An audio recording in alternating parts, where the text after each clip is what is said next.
The views and opinions of our guests are personal and do not represent those of their institutions or Applied Prevention Science International. Welcome, everybody, to today's APSI Prevention Talks. We're really pleased today to introduce Dr. Felipe Castro to our Prevention Talk series. These talks have highlighted a broad spectrum of prevention issues. For those of you who have been following us, we have discussed the culture of prevention and what has to be achieved in order to support public health prevention efforts. Most recently, Dr. Hendricks Brown from Northwestern University spoke about scaling out and scaling up that serve to broaden the delivery of evidence-based interventions through a variety of different delivery systems. Dr. Castro has been actively involved in the evolution of prevention science over the past 30 years in several capacities, perhaps most notably for introducing and supporting the integrative mixed methods approach. Thank you so much for doing that, Felipe. I think it's really enhanced the field. It's particularly important for, I think, our evaluation approaches using mixed methods of qualitative and quantitative approaches to really get a good understanding of what the process of the intervention has been. Today, however, we focus on another major area in which Dr. Castro has made a big contribution, his work in understanding cultural adaptation, dissemination and implementation of evidence-based interventions. In addition to Dr. Castro's scientific contributions to the field, he served, and we're very grateful for that. He served as the president of the U.S. Society for Prevention Research and as a member of the Society's board. He's been awarded the SPR Community Culture and Prevention Science Award and the Service to SPR Award. He established the Diversity Network for SPR in 2006, and this group continues as a diversity network committee that advocates, supports, and promotes diversity initiatives within SPR. Particularly on behalf of underrepresented racial and ethnic groups. It encourages conduct of prevention research and the design of culturally relevant interventions that address the various issues and needs of racially and ethnically diverse population. So let me turn this over to Maria. Thank you, Zilly, very much. And I'm also very pleased to add my thanks to Dr. Gonzalez Castro for helping us understand some of the remaining challenges to bringing evidence-based prevention programming to communities. Our work here at APSI, as you know, is to do that through the training of prevention professionals. Last month, as Zilly said, Dr. Hendricks Brown shared his research work studying the challenges to adoption and sustainment of evidence-based prevention programming in different delivery systems. And today, Dr. Castro will continue that discussion as he presents ways to overcome some of the barriers that have impeded progress so far. Before we begin, we have a couple of housekeeping issues. Note that we are recording this session so we can make it available for those who aren't able to join us. And for you to be able to review and revisit the ideas and share with your colleagues. We try to make our prevention talks very informal, so we welcome your comments and questions. It can be out loud or through the chat. And we also appreciate seeing you if you don't mind, of course, going on camera, but of course, this is not obligatory or anything. So Felipe, thank you very much. Welcome, and the floor is yours. Right. Well, thank you so much for inviting me to give this presentation. Zilly, of course, known you for years with the highest of respect, and all of you as well that have asked me to come in and present this. Our time is brief, of course, so I'd like to go over my presentation titled Systems Approaches for Effective Preventive Intervention, Adaptation, and Sustainability. And I will be focusing on adaptation and sustainability as the major goals through this process that looks at an entire system. So my slides tend to be busy. I will cover major portions of them, and my goal is to put things on the table so that we can have a nice chat afterwards, and I will respond to your questions as best I can. I'm also, of course, honored to present this and hope that it will be helpful to you locally in your own efforts to make a difference in your communities. So without further ado, let me proceed. And this is my outline. I will briefly cover ecological systems and contextual factors. I put this first because this is really the bigger picture that I want to indicate is very important to look at. It's hard to do initially, but in a team situation, and if you get the bigger picture, it will, I hope, help you in your local adaptation efforts. Secondly, the evidence-based preventive intervention structure and effects, just an overview. How are most of them organized? Why should we understand that in order to move forward? Then organizational settings and conditions. Myriad of different settings and conditions, but what are some of the basics that we need to organize our evidence-based preventive interventions to have a nice fit in them? And if not, how do we adjust, which is the adaptation part. Number 4, implementation issues in adaptation. What are the basics that we've learned about through the years to do this? Similarly, implementation issues for sustainability. Sustainability is very important because if we do good work in the community and the work fades away because of various factors, which I'll mention, then the work cannot be maintained. We want it to stay there and make a difference. And finally, open for discussion. So the overarching question that I will try to answer is, how do we in the prevention community need to adapt evidence-based preventive interventions to fit different prevention delivery systems? So let's begin with ecological systems, contextual factors. And in an article that we published in 2009, we basically tried to convey that contextual factors are the surrounding factors, conditions, influences that affect us in the area in which we're working. This is a busy slide, and I'll only give you the overview, but what I want to call to your attention is that we all live in a system of systems, and we can conceptualize that in 3 levels, basically, those that are macro level. And I refer to those as national, state level systems. They're broader, and they also tend to have policies and resources that can be applied to prevention. The meso level is the more local community or neighborhood levels. And then finally, micro are individual, familial, and groups. So you can see it goes from the larger to the smaller to the smaller. And what I put here is different general issues in adaptation and sustainability. I'll just mention a few. For example, here at the macro level, sociocultural heterogeneity of the population calls for adaptation because no one size fits all.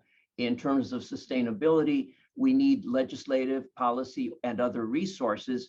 And of course, that includes the allocated funding in order to keep our programs, interventions working. That translates into the same patterns, but at a more general community level. And so here are some exemplars there. And then at the individual or small level of family, you get these patterns. What I did here, but I won't cover currently, but we can come back to this slide if you want, examples that are more specific to school drug prevention and to agency parenting training. In other words, parent training provided for children or adolescents that have had major problems, and it's parents that can be taught to manage the family system more effectively.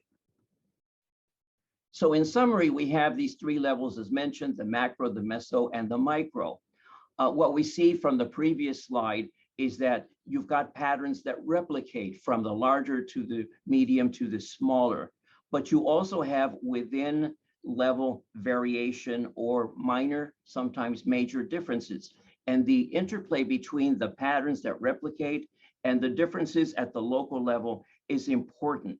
So if you keep that in mind, it will help you to see what is very similar across the larger, the medium, and the smaller level, but what is unique to this level as well. Those 2 pieces are part of systems. Let's look at the evidence-based preventive intervention structures and their effects. Again, there are so many, it's hard to generalize, but I'd like to capture the essence of those.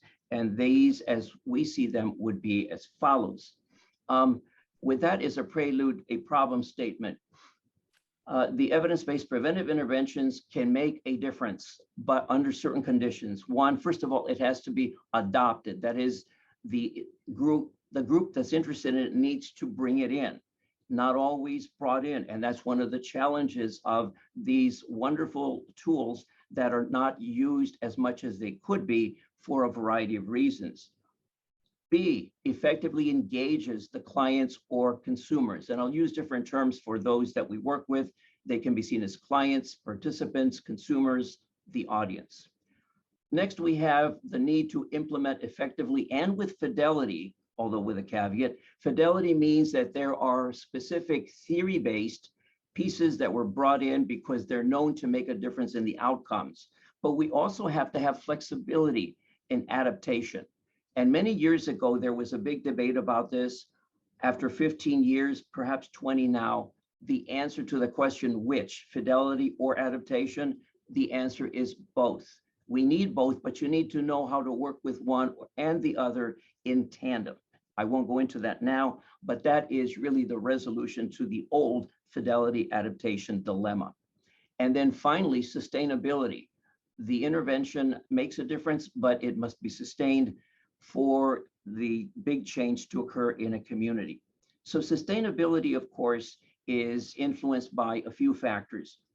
The curriculum itself, as you see there, features of the institution or organization, and the characteristics of the participants. And that is outlined in an article by Dr. Manuel Barrera and Katie Burkle and myself in a special issue of Prevention Science that appeared in 2017. And a postscript, my very dear friend and colleague Manuel passed away in 2020, and recently we had a memorial for him. He was a wonderful colleague, and I miss him greatly, but his work carries on. Let's talk about the components now. Very briefly, the structure. Basically, we have a curriculum with modules or lessons.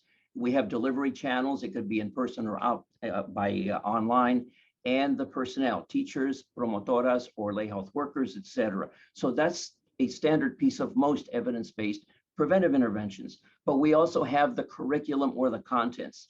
Two basic aspects of those are informational knowledge and skills development. And there are others, but those are two basic spheres in which we present our content.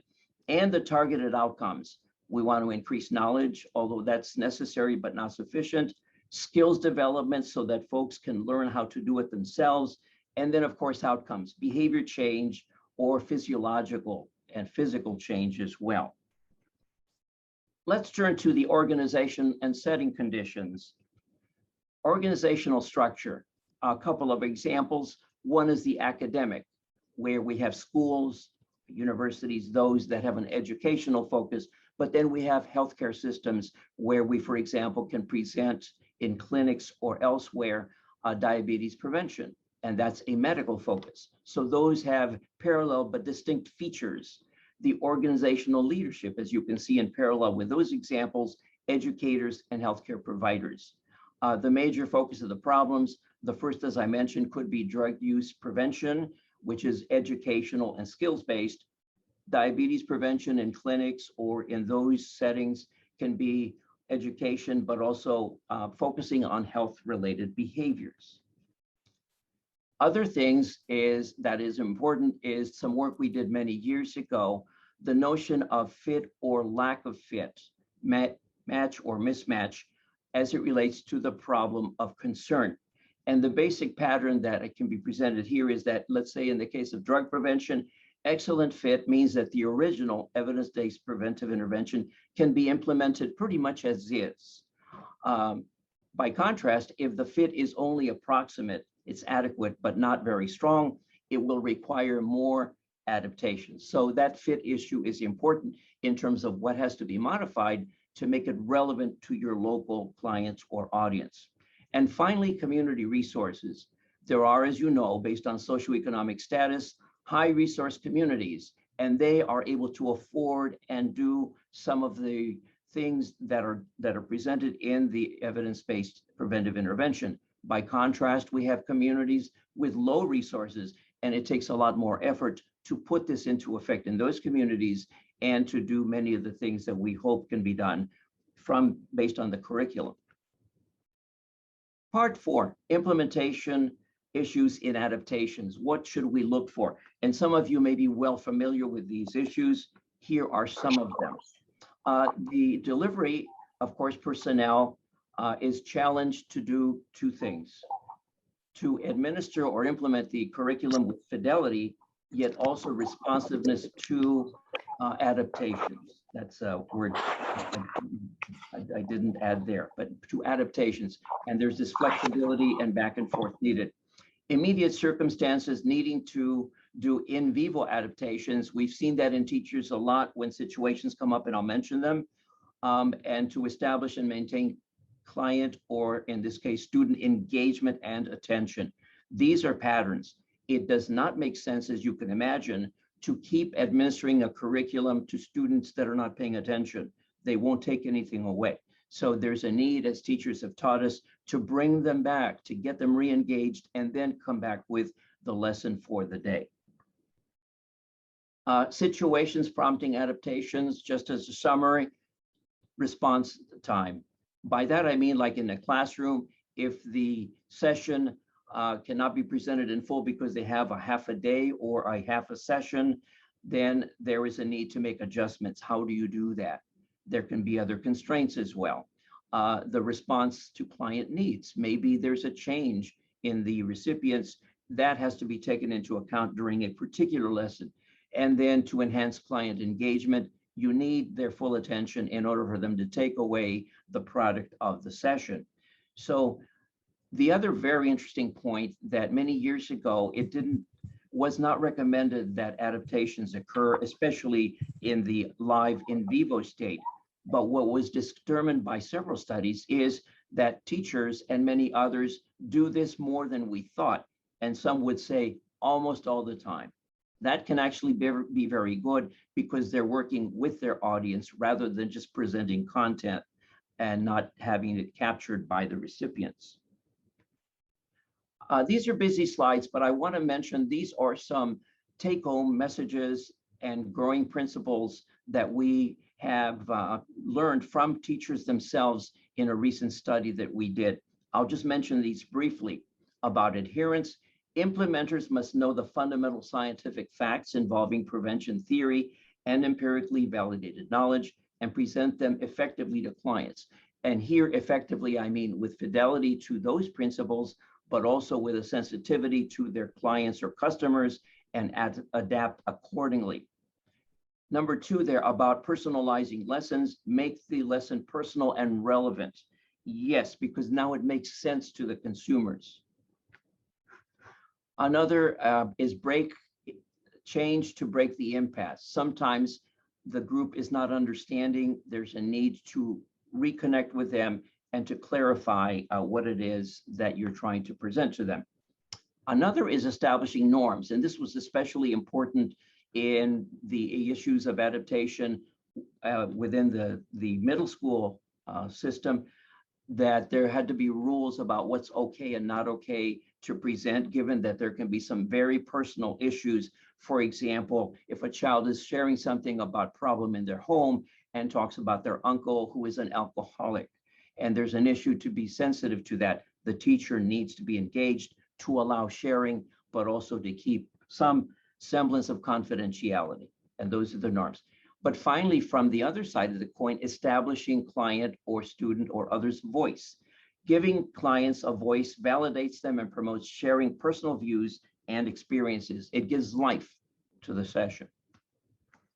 A little bit about sustainability as I'm coming towards the end of my formal presentation.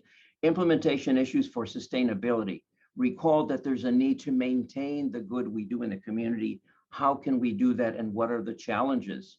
This is a busy slide, but it just presents from the principles themselves what were the most important elements for sustainability. And what they trained, just in the green, you see well-trained instructors. So that is most important, as they rated it. Program flexibility, adequate training, sustainability plan is up there, endorsement from the principal, that person has to be the champion. And then finally in the green, support from staff and administration and endorsement by the superintendent. On a scale from 1 to 5, these were the most important. I won't go into others, but you can see some are less potent in terms of the perceptions of importance from the principals. A little bit about sustainability as follows. About funding, that is probably the biggest single factor. Sufficient funding, the resources are needed to deliver the program. Next, trained teachers, and it reflects what was said earlier. Well-trained drug education, in this case, in the schools, teachers or instructors are essential for effective drug prevention delivery. Other factors about time. Yes, time is always of the essence. Allocating time, the principals and teachers would say they needed to allocate it formally into the day, education day, or otherwise it could fall by the wayside. So it was important to do that and to do it in a sustained manner. Responsiveness to community needs. Community support essential for endorsing and sustaining a drug education program. Communities, the stakeholders are important. Who are the key people that can be the champions for it? Communities influence the sustainability of a program. Next, about flexibility and fit, also mentioned earlier. Having a drug education program that fits well into existing school and instructional environments is more likely to be adopted and utilized, and of course, sustained. So in summary, 6 major factors related to sustainability: funding, trained teachers, time, the interventions, the responsiveness to the local community, support from stakeholders, and program flexibility. I think that these are all essential factors, and so attention is needed to promote sustainability. And this is a quick but hopefully basic overview of the presentation. So we'll open for discussion. Let me say in summary that a metaphor that I've discussed with others is that when you buy a big jigsaw puzzle and you open the box, it looks like a mess. It looks like a lot of moving parts. How can you possibly work with it? The answer is that's a metaphor for what we do when we look at the whole system. There's a lot of moving parts, but if working together in a team and we have the time and focus to pay attention to the pieces because we're interested in learning how they work together, then we begin to put the pieces of the puzzle together individually or in a team, and then you start seeing the forest for the trees. It starts making sense, and that's one step. The first step is looking at the bigger picture to see what forces are influencing your local adaptation and intervention efforts. But secondly, taking all of that at the macro, micro, meso, and micro levels, and then relating it to your unique and important local area, and then making sense of that. So with that as a basic framework, happy now to turn to our discussion portion, which is your questions, and I will attempt to answer them as clearly as I can. Thank you very much for this very enlightening and clear presentation. I mean, I think we were all able to see like every single piece of the puzzle and how we have to work with all of them to do the adaptation and to work towards the adoption of the interventions. We have a raised hand from Rosie Macara. Hello. Hi, Dr. Felipe Castro, and thank you for the great presentation. I have a question. Can you elaborate a little more? I know that this is such a short time that we have, but I would like to hear a little more when you talk about trained teachers, because I can train teachers to do their curriculum, but teachers often complain about, I'm not a social worker, I'm not a police. Is that what you're referring to, or can you do a little more into that? Can you explain a little more into the training Absolutely, teachers? yes. And that cuts to the heart of one of the issues of fidelity. And one of the issues is fidelity is not necessarily to the curriculum per se. The curriculum is trying to capture knowledge and activities based upon the higher level prevention science theory or best practices. And so the fidelity should be to those higher order bits of knowledge. The curriculum, therefore, can be modified if something the curriculum does not fit the needs or does not make sense to the audience, the children or the people in the community. Then the goal is how can we reach up to what is known about prevention science and in order to change the curriculum, but in the right direction. Now, that said, one of the investigators that was in the special issue of Prevention Science that I mentioned in 2017, Guillermo Bernal, also adds that we need to be very sensitive about international variations in culture, where if a curriculum is very westernized or US based, some of those principles are probably there, but they have to be framed a bit differently for the local community or the nation where the intervention is being practiced. So in summary, the training has to do with knowledge of prevention science and understanding how we apply it. Given that there's so many variations, even within a nation, there's a lot of differences, even more so internationally. And that's the training, where the training comes in. But the other part of training is consulting with others that may have more understanding of one aspect than we do. Let me clarify see if that, Rosie, answers your question or anything else that I should elaborate on. Okay, thank you, Rosie, for your question. Thank you very much. Now we have Shannon. Shannon Rabb, hi, how are you? It's good to see you. You're muted. You have to unmute yourself. There you go. Hello, it's nice to see you all. I'm so happy that we're having these discussions around intervention, which is very much a passion of mine. One of the things I see as a barrier is system change for our state.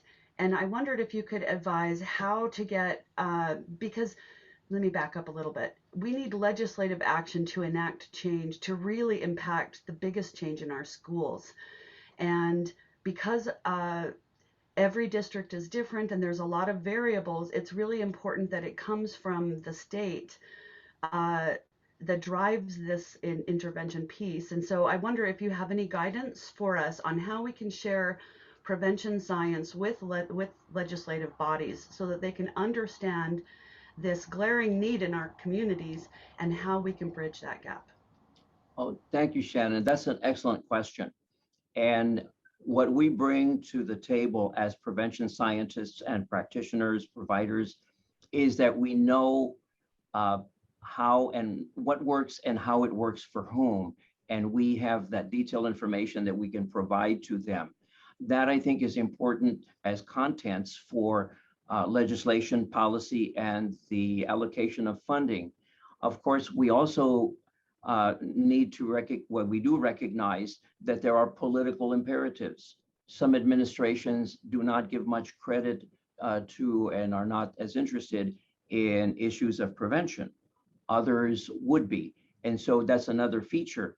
But I think from our part, advocacy is very important, and to develop the reputation and the respect that comes from having a very clear knowledge of our area. And the hope is that staffers and those that are working with the legislators, depending upon the system of government involved, that we do have a place where our credibility can be listened to and that our recommendations can be incorporated into legislation and policy. But let me pause here to see if I've answered your question, or there may be something else to the question that you presented. Well, I thank you for asking clarifying questions. I guess my biggest concern is how to create the partnerships, because there is a lot of division. I'm not one of those informers to the legislature. And so how do you bring all the players together? Well, you know, it's reminiscent of, well, I'll share with you, I headed a coalition for education, for prevention education in the schools many years ago. And the answer is, it's a lot of work. It takes a central team that will be at the core of it. And then, of course, time and effort in outreach to bring people in together. And of course, to have a system that is fair, but also with leadership so that you can make progress. So the answer is, it takes time and effort. It takes a team. And and then there's challenges. Coalitions are not always easy to work with, and they can last for a while and may dissolve, but it's part of the effort that we need to make. And so a team is very important because no one person can do it, but it's also a way to have power in numbers in advocating for certain things that we need for prevention. Okay, thank you very much. We have another question from Arthur Correa. Hi, good morning, Dr. Castro. Thank you so much for the awesome presentation. I'm going to keep it brief. I think it's more of a discussion kind of question, so you can take this in which direction you want to. Okay. But my question is, where would you say that you draw the line between, okay, we're adapting a program or an intervention for, let's say, another country, another culture, and where should we start thinking about actually developing something new? Where is that point where, you know, adapting is not going to work, it's too different, and we actually have to think about creating something different? Yes, and I would say there's no clear line, but when it becomes clear is when it's taking so much adaptation, and when there's a lot of adaptation required, there has not been then a good fit between the original evidence-based preventive intervention and the need in that particular community or country. And so there is the issue, one colleague, Scott Okamoto, has written a lot about starting from scratch, so to speak, because there's a need, no program available is a good, strong fit for what you need to do. And then that calls for starting earlier. The catch is that it takes time. And of course, if we go the long route, it's going to be where the curriculum is developed, it's tested, and then there is some trial to make sure that it's efficacious, that it works as intended. That's a long road, but it may be the better course of action simply because no one product is strong enough. The ideal would be that you can start with one of the products which is the best fit, although not still adequate, and then begin to look at what can be modified to make a stronger fit for your local community. And of course, with consultation with the originator of the program or the intervention, so that way you can cut shorter the time it takes from starting over to going forward. But if there's no program that comes even close, then the solution will be making a locally grounded program or intervention that can ideally, of course, be used in many other sectors. What Scott Okamoto talks about is that a program doesn't have to be done for every community, but there can be regional patterns that are very similar. And then that program or intervention can be used in all those other regions too. So it's looking for this central point that allows you to get the best of both, making something that really fits well with the unit, the populations that you're looking at, but also being able to get from start to finish faster. So that, I think those are the conditions I would say that demarcate that dividing line for when you really need to consider and do the locally grounded intervention.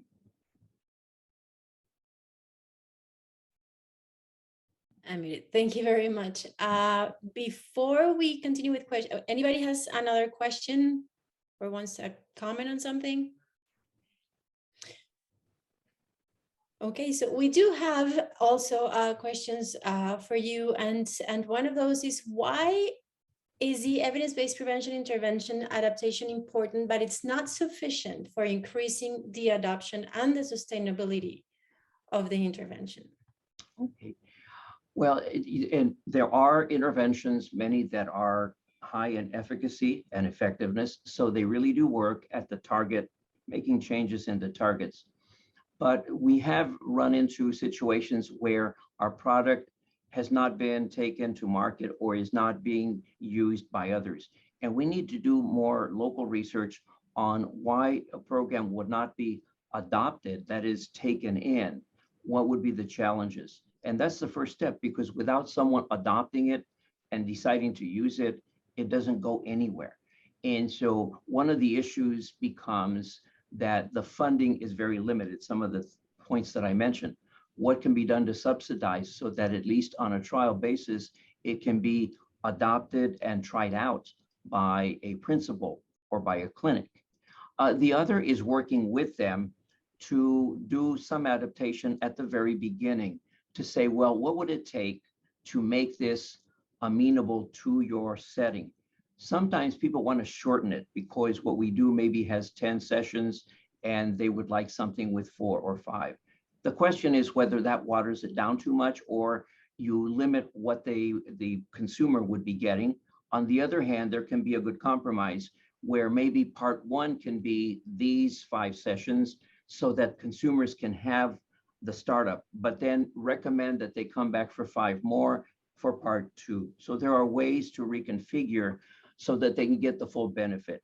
But this requires working with the potential adopter so that they can be satisfied and can justify the efforts to take in and adopt the intervention. Thank you very much. There is another question that we had here is, and because we saw on your slides also, like, why is an ecosystemic approach necessary for increasing the use and the sustainability of the evidence-based prevention adaptation?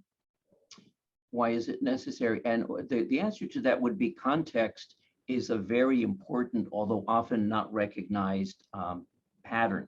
And we need to be aware of that. In the recent work, one of our recommendations on a paper still being considered for prevention science, and we hope that it's finally complete, is that more and more interventions that focus on the micro level are seeing that there's a limit to their efficacy, because not only is there a need to provide the education to the consumers, but there's also a need to advocate and make changes that are structural at the meso-level, at the community level. An example is teaching drug prevention to adolescents, but if they live in a community that has many alcohol and tobacco outlets, then they are surrounded by conditions that promote the use of those products. And without good oversight, they can fall into the hands of adolescents. So there would be a need to make structural changes at the local meso or community level in order to affect that part of it, which is a surrounding condition that is going to work against the educational efforts. So those are examples of understanding the ecosystem in which we live, so that those forces that are structural or environmental can also be addressed in this two-pronged approach, teaching kids about the issues involved in using those substances at an early age, but also limiting access to them. These efforts have been done in the past, but more can be done. So coincidentally, our first prevention talk was in September last year, and it was Zilly and Susan were talking about the culture of prevention. So this concept that you're talking about the having the need of having an ecosystemic approach, how does this relate to our concepts of building a culture of prevention? And of course, Zilly and Susan, you're more than welcome to join the discussion here too. Well, I will start with an approach that I think is necessary, but of course, welcome Zilly and others' comments to that. What are cultures? That's a very big question, and I've been fascinated by that through my entire career. But what you see in a culture is a recurring theme that happens amongst people that are not necessarily talking with each other, but they've adopted certain beliefs, attitudes, behaviors, and especially norms, the rules of what's acceptable in our culture, what's not acceptable. And so the culture of prevention is the product of a community-based acceptance of the norms that prevention is important and we should practice it, because we get sick if we do not prevent, and we could get sick anyway, but we're more likely to. What's prevention? We see this today in the form of vaccinations against the COVID. It's a prevention mechanism, because if we're exposed, we're likely to get sick. So of course it is a solution and an important one, but maybe in some sectors, it's not considered something that they believe in. That belief has to change in order for them to be willing to be vaccinated. That's a very graphic example that we face now, but there are many. In terms of prevention is important. The downside is that sometimes prevention is not seen so easily. Some people would argue, well, if it never happened to me, how do I know that the vaccine really worked? But we know from epidemiological data that chances are, if you're in a high-risk situation, you will be affected. So to the extent that you can vaccinate or eliminate the toxic forces, then those things then will not be a threat to your health. So prevention, of course, in summary, a culture of prevention means that more and more people see prevention as a very important part of their lives. It will keep them from suffering. And of course, there's also the need to change structural forces in low resource community so that people can engage in prevention who otherwise don't have access or the resources to initiate prevention for themselves and their family. So I think the norm, which is the community belief collectively that this is important, is something that we should promote. Hard to get everyone, but the idea is that and everything that goes with the norms will be critical in establishing cultures of prevention. Yes, Zilly, please. Yeah, I'm just taking notes, Felipe. As you know, you've always, every time we talk, I get very overstimulated, I think. So I have a lot of notes. I can't read my handwriting. But one of the things I wanted to for you to address a bit is one of the things that we're finding is that people automatically want to adapt something without really piloting it at first. And one of the issues, one of the questions we get is, if you pilot it, what should I be looking for?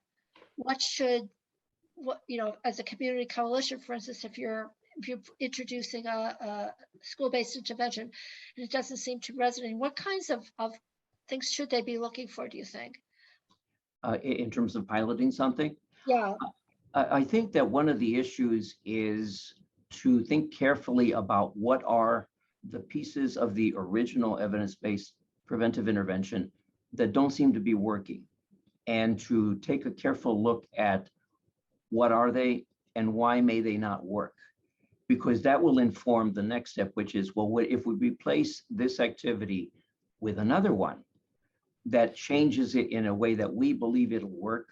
Or you can even have a focus group and check how it might be better as seen by some of the consumers in that same group, so that ultimately you can take out a piece and replace it with another piece that's similar, but that's much more culturally relevant to the local group. And that would be a planful way of making adaptations. Not always doable quickly, but it's a way to begin to move in a better direction. Then, of course, you want to pilot the new configuration to see how it does better, not only in the outcomes, but also in the engagement and the acceptability to those that are receiving it. And that data is not too hard to get by just getting data from the original intervention in one group and then in a similar group, seeing if there is a significant increase in acceptability to them, in their level of engagement, how much they participate, how enthusiastically, and of course, ideally, it's more efficacious, that the outcomes will be better. And it might be useful to pilot a second time again in case there's something unusual about the pilot group. So you need to do a few of those things. Now, of course, if we do it the full position, it would be a randomized controlled trial, and it takes time and effort and resources.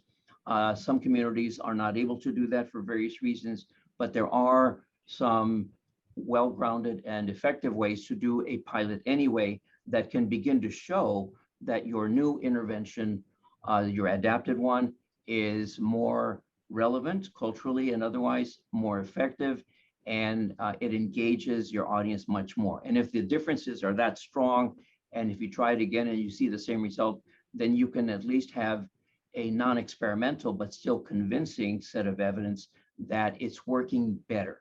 And some communities, that's what they can do, but I think that that's the way to go. Yeah, this is something I'd like to pursue with you. We have a question in the chat from our colleague, Richard. Okay. So, but yeah, I wanted to talk to you about receptivity, and you use the term whether it works or not. I think those are really challenging questions. Maybe we could pursue that later. Anyway, Richard has a question. Maria, do you want to read it? Sure. Hi, Richard. He asks, evidence-based interventions are often patented and difficult to access. How would one go around this barrier? Or if they're patented,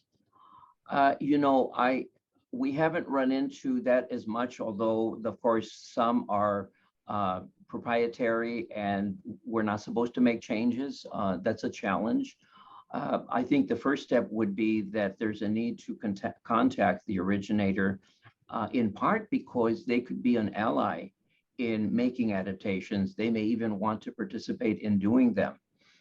We haven't had a lot of that, but that doesn't mean it's not there. The issue there again is that I know that many originators are protective, not only with copywriting or if it's patented, but also because they have such a vested interest in seeing that it's done the way they believe is the right way to do it.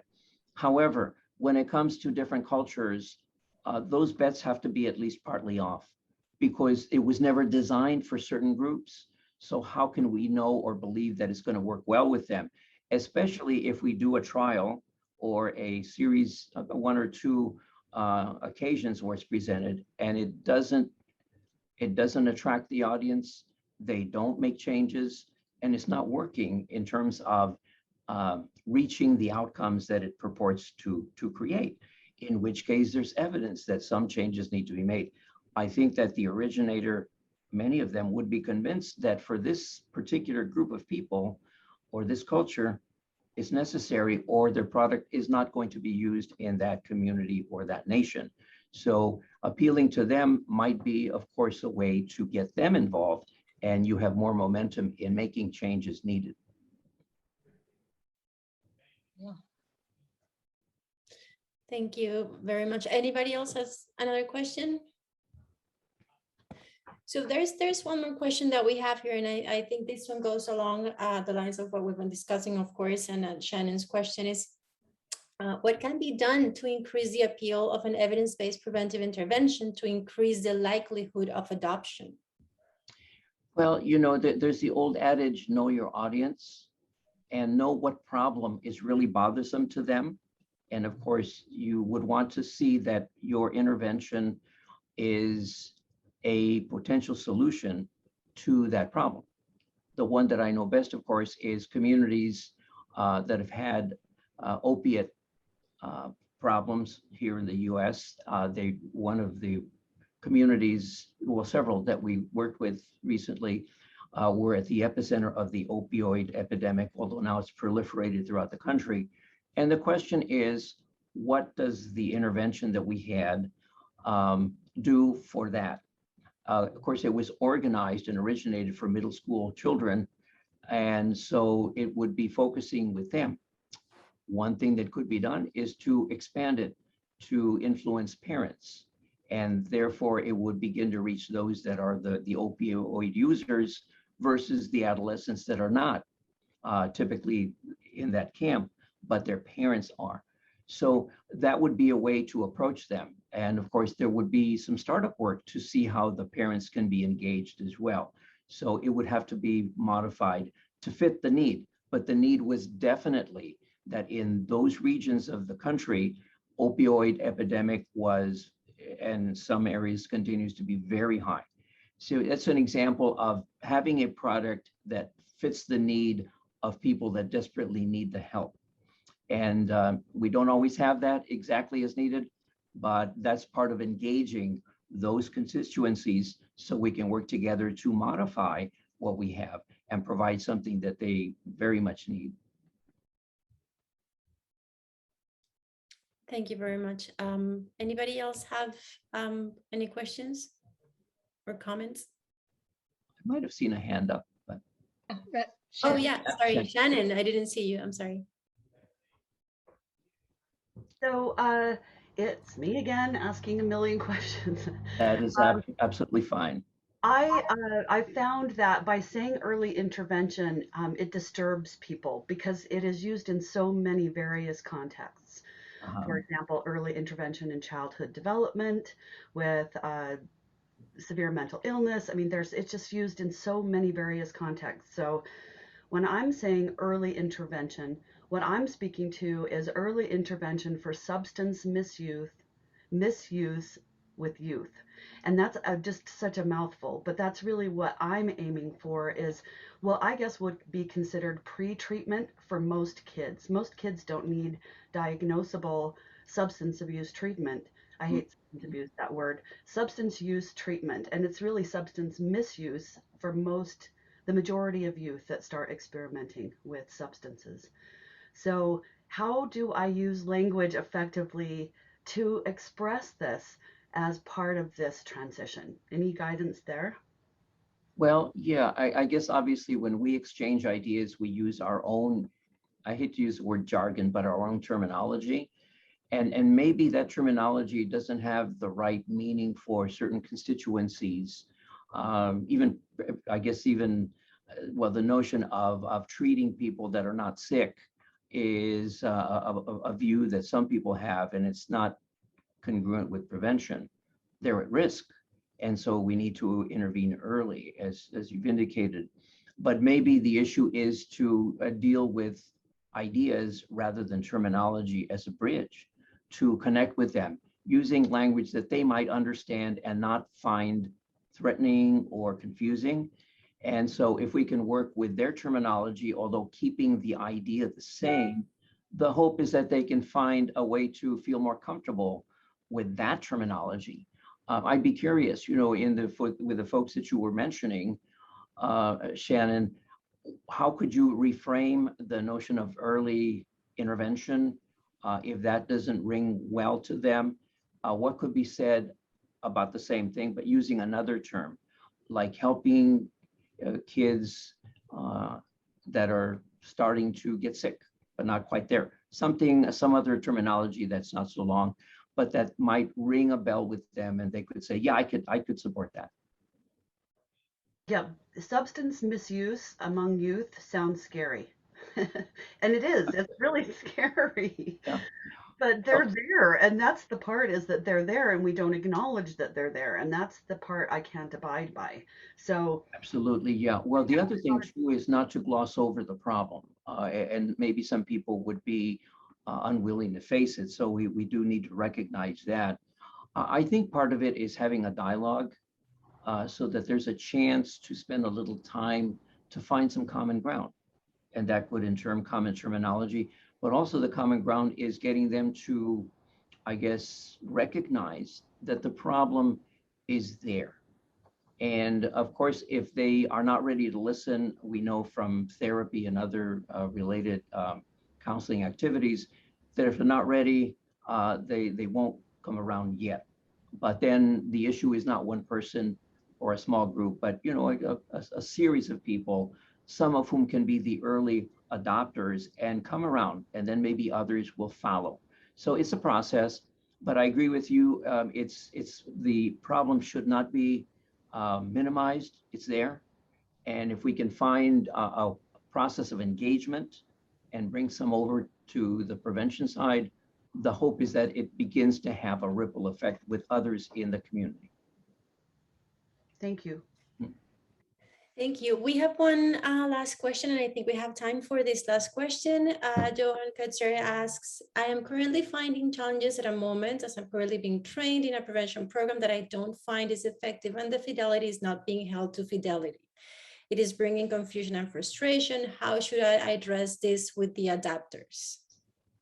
Okay, let me see if I understand that question. This person is implementing or delivering an intervention, and was it with fidelity that you mentioned?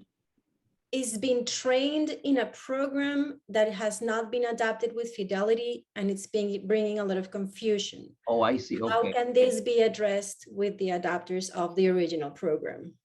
Well, if I understand that part of it, the program was not really validated well enough, and it's being presented, and it's not really working anyway. So there's a need to address it with the originator, if that's correct.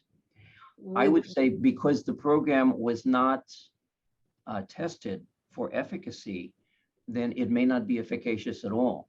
And I know in drug education, There have been very interesting fun activities that were not based on prevention science in the past. Sure, no Even problem. marketed. Thank you. And in that case, those are fun activities, but they have no demonstrated effect on outcomes. I would say with those are not ones to adopt because they're not going to be working as intended. They're not efficacious, in which case there's a need for another. Or if this person would like to discuss it with the originator, let's see what the originator does to make sure that their intervention has been tested and effective.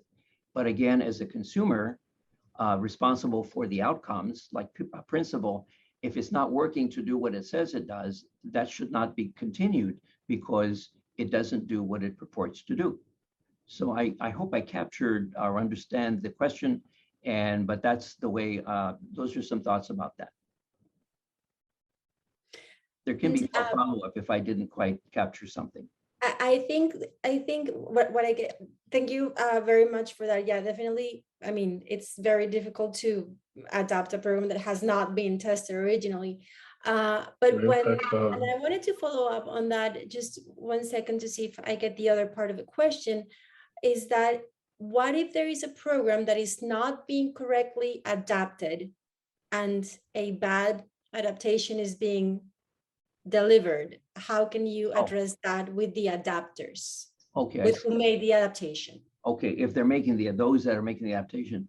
Yeah. Well, yeah, that's what I mean. Thank you. Sorry, Maria. all right. Yeah. Well, and of course, the question is, what is it about what they're doing that's not correct adaptation? And I would say if it's moving away from the known principles of prevention and the best practices, so it does something really different. Let's say that they're using movies and scaring kids in a way that's supposed to frighten them, and their hypothesis that if you frighten the kids to death, then they will stop using drugs, which is something we know does not work. Then that would be misadaptation, because it's putting something forward that is known not to work, and we would expect it not to work in that particular instance. So again, there's a need to not deliver that to the community because it doesn't work. It'll just drive them away and they'll continue using drugs. So if that would be an example of what you're saying, there's a need to discontinue that effort because it is indeed misadaptation. It's not based upon what we know works from good research and best practices on what is the best way to prevent drug use in adolescents. Thank you very much, Johan. Okay. I guess we've come to the end of the hour. Thank you very much for this very enlightening masterclass that we had on adaptation today. I mean, on the different levels. I don't know, Zilly, do you want to add something else? No, it's very provocative, Felipe. Lots of questions. Perhaps we needed another hour or so, maybe a lifetime. But no, I think it was excellent. Maybe we might want to talk about doing something later to follow up on this. But thank you so much, Felipe. Thank you, everyone. These are great questions, and you can see how challenging all of this is.